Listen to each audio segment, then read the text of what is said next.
जय श्री कृष्ण। ईश्वर की कृपा सबों पर बनी रहे। आप सबों का स्वागत और हार्दिक अभिनंदन। इस चैनल में हम सनातन विषयों पर सरल भाषा में चर्चा का प्रयास करते हैं। उद्देश्य है कि लोगों और खासकर युवा वर्ग में जागृति बढ़े, इस महान ज्ञान को लोग पढ़ें और आत्मसात करें। अब हम गीता पर चर्चा को आगे बढ़ाते हैं। अभी तक हम लोगों ने गीता के 16 अध्यायों पर चर्चा कर ली है। आज हम अध्याय 17 पे चर्चा करेंगे। इस अध्याय को श्रद्धा त्रय विभाग योग भी कहा जाता है और इसमें कुल 28 श्लोक हैं। जैसा कि हम लोगों ने देखा कि महाभारत के महासंग्राम के ठीक पहले पांडव पक्ष के प्रबल योद्धा अर्जुन मोहग्रस्त हो गए, मानसिक रूप से कमजोर हो गए, अपने न्यायोचित क्षत्रिय धर्म के कर्म से विमुख हो गए। अर्जुन को इस परिस्थिति से निकालने के लिए अर्जुन के सारथी स्वयं भगवान श्री कृष्ण ने अर्जुन को युद्ध भूमि में ही संवाद के रूप में जो ज्ञान दिया, वही ज्ञान गीता में समाहित है। गीता में कोई 700 श्लोक हैं जो 18 अध्यायों में विभक्त है। विद्वानों का मानना है कि गीता विश्व के सर्वश्रेष्ठ ग्रंथों में एक है और यह मानव जीवन के समस्त पहलुओं की विवेचना करता है, उचित राह दिखाता है, या अगर यूं कहें कि यह एक सफल और सुखी जीवन बिताने की राह दिखाता है। गीता के 18 अध्यायों में समाहित परम ज्ञान को मूलतः 3 भागों में विभक्त या बांटा जा सकता है। अध्याय 1 से 6 तक भगवान ने कर्म का ज्ञान दिया, अध्याय 7 से 12 तक भक्ति का और अध्याय 13 से 18 ज्ञान या तत्व ज्ञान को समझाया। अब देखें तो भगवान ने पहले 6 अध्यायों में कर्म की शिक्षा दी, व्याख्यात किया, कर्म अकर्म विकर्म को समझाया, सकाम कर्म और निष्काम कर्म के अंतर को समझाया। भगवान ने निष्काम कर्म करने की सलाह दी, यानी कर्म फल के इच्छा के बिना कर्म करने को कहा। भगवान ने शरीर के नश्वरता और आत्मा के अनश्वरता को भी बताया, मन के महत्व को समझाया, मन द्वारा इंद्रियों को वश में करने की सलाह दी और इसके लिए योगारूढ़ होने कहा। भगवान ने अध्याय 7 से 12 तक भक्ति का ज्ञान दिया, ईश्वर के परा या उच्च शक्तियों को और अपरा यानी निम्न शक्तियों को व्याख्यात किया। भगवान ने समझाया कि इन्हीं दोनों शक्तियों से समस्त सृष्टि की रचना हुई है। भगवान ने अपने विश्व रूप को दिखाया जिसमें समस्त ब्रह्मांड आदि अंत सब समाहित है। भगवान ने श्रद्धा के महत्व को समझाया और ईश्वर में पूर्ण समर्पण की सलाह दी।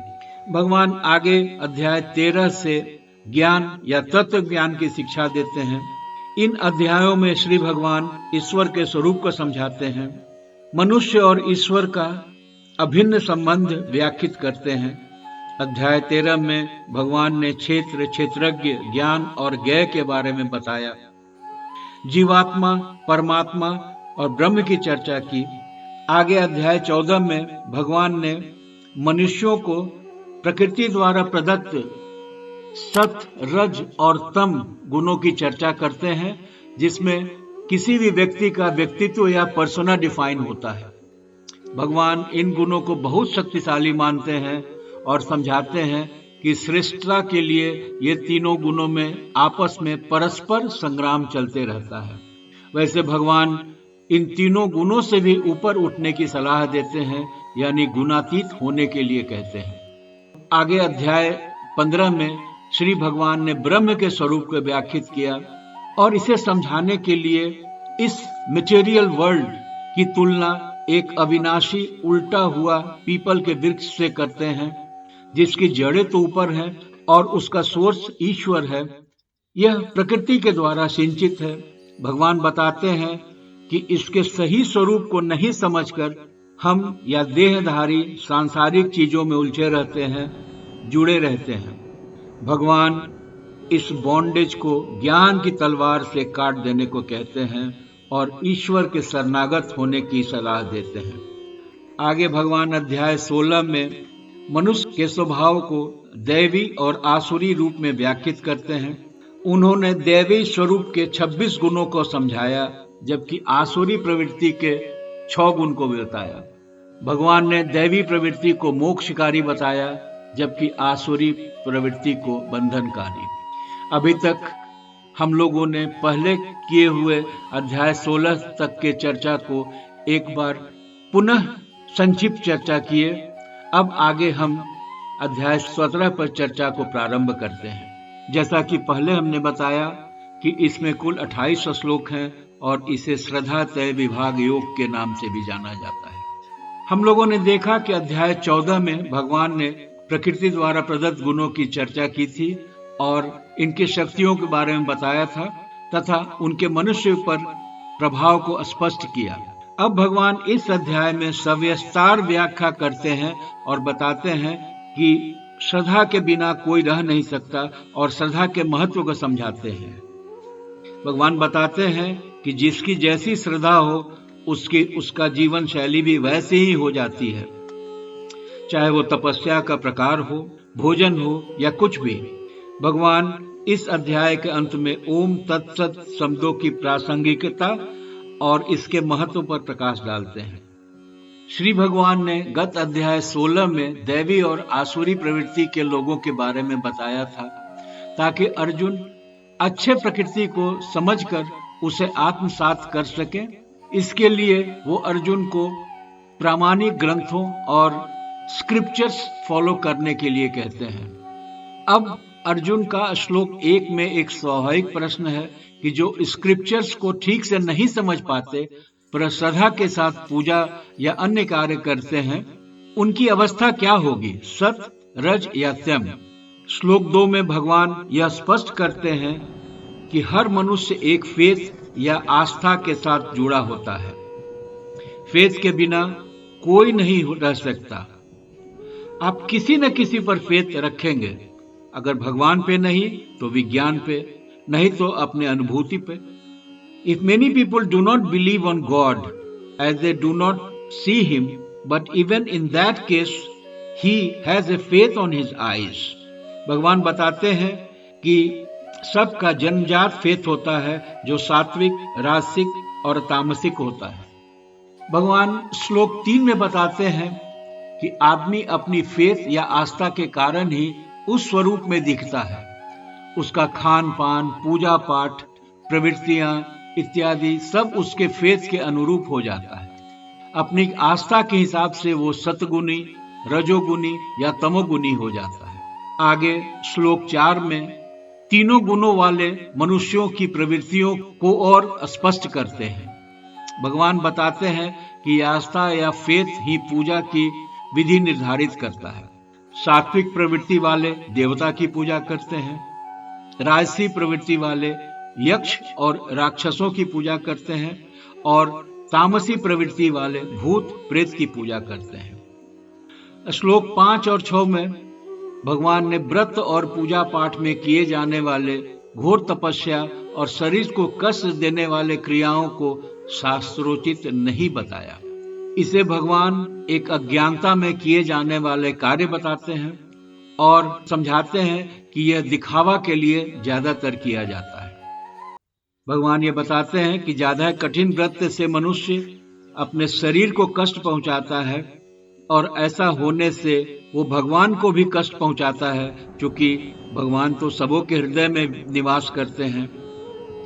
भगवान ऐसे व्यक्ति को तामसी या डेमोनिक प्रवृत्ति वाला बताते हैं। भगवान श्लोक 7 में बताते हैं कि इन्हीं तीनों गुणों का स्पष्ट प्रभाव व्यक्ति के खान पान, दान पुण्य, संन्यास या यूं कहें कि सब चीजों पर लागू होता है।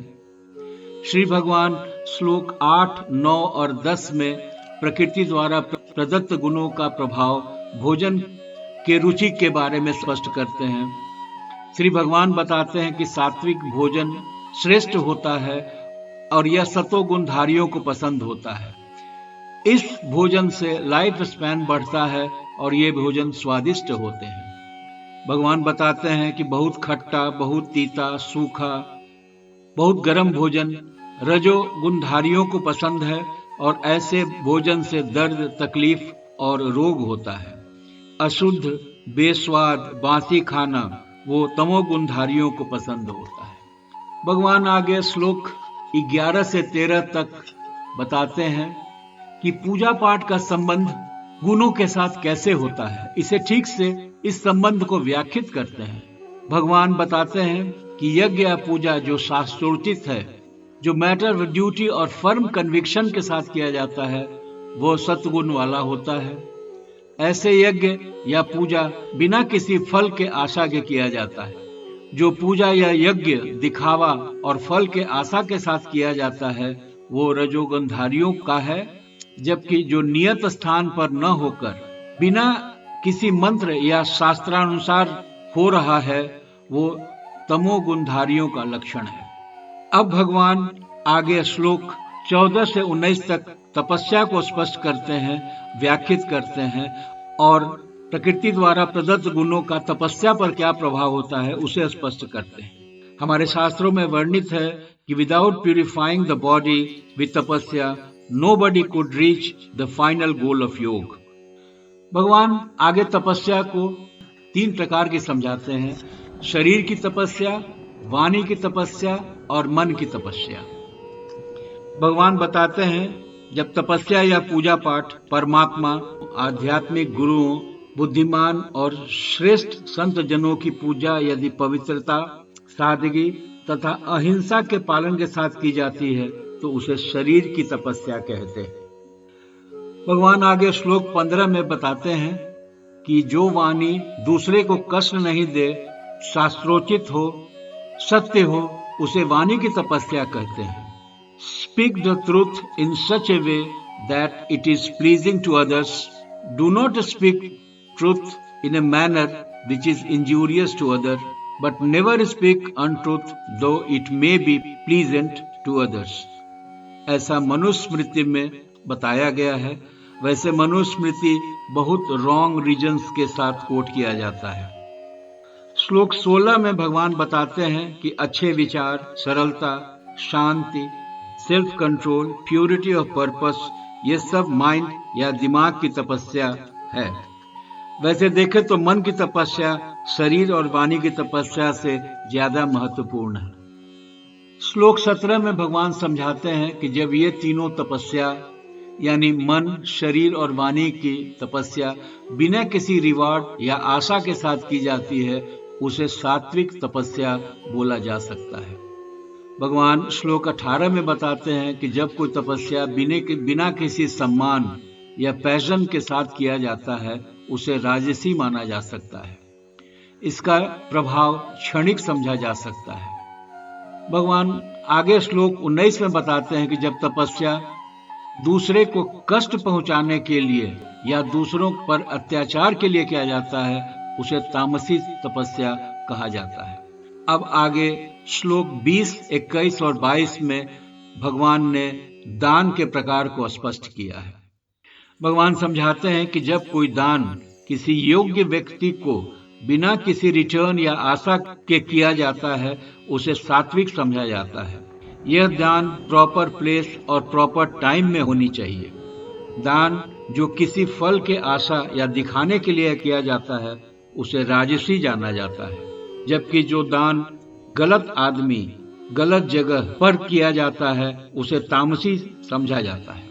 अब हम लोगों ने देखा कि श्री भगवान ने अर्जुन को सतो, रजो और तमो गुणों का हमारे सब क्रियाकल्पों पर, जिसमें पूजा पाठ, खान पान, दान, तपस्या है, उस पर स्पष्ट दिखता है।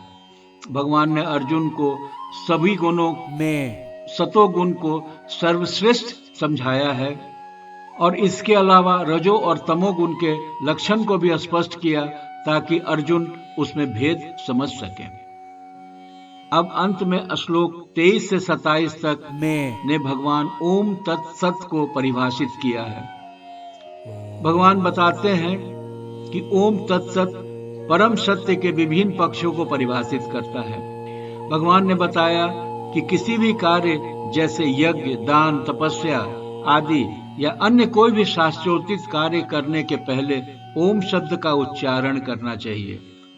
सनातन मान्यता में ओम ईश्वर के प्रतीकात्मक अभिव्यक्ति है और यह निराकार ब्रह्म के रूप को समझा जा सकता है। यह मानव चेतना को भी व्याख्यात करता है। यह एक मूल ध्वनि है। भगवान आगे 25वें श्लोक में बताते हैं कि जिन्हें कोई फल की इच्छा नहीं हो और सब दान तप पुण्य आदि सच्ची श्रद्धा से करते हैं, उन्हें तत्व का उच्चारण करना चाहिए। भगवान श्लोक 26-27 में बताते हैं कि सत्य शब्द का अर्थ शाश्वत है, यानी जो सदा विद्यमान रहता है। इस शब्द का उच्चारण शुभ कार्यों के समय किया जाना चाहिए। चूंकि भगवान सभी सत्यों के सार हैं, इसलिए हम सत्य के शरणागत होने के लिए प्रार्थना करते हैं। अब भगवान अंतिम श्लोक 28 में बताते हैं कि जब कोई तपस्या, यज्ञ, दान आदि बिना फेथ के होता है, उसे असत कहते हैं और वो किसी भी काम का नहीं होता। जय श्री कृष्ण।